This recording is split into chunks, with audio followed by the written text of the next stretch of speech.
Lung volumes. Tidal volume. Inspiratory reserve volume. Expiratory reserve volume.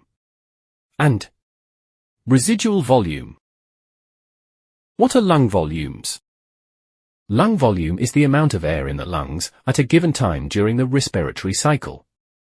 Lung volumes measure the amount of air in the lungs at different stages of breathing.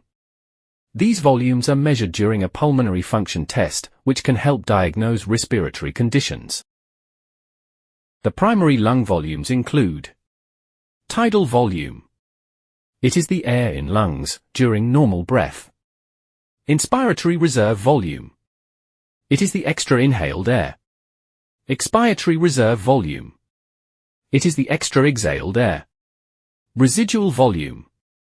It is the air left in lungs after forceful exhalation. Let's discuss them one by one. Tidal volume. It is the amount of air inhaled or exhaled during a normal, quiet breath. A healthy adult's tidal volume is approximately 500 milliliters. Inspiratory reserve volume. It is the extra air that can be forcibly inhaled after a normal inhalation. It is the volume of air that can be inspired over and above tidal volume in each breath. This is about 3,000 milliliters in a healthy adult. Expiratory reserve volume. It is the extra air that can be forcibly exhaled after a normal exhalation.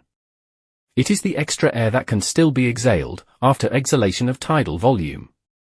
This is about 1,000 milliliters in a healthy adult. The last lung volume remaining is the residual volume.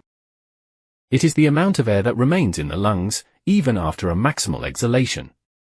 This is about 1,200 milliliters in a healthy adult.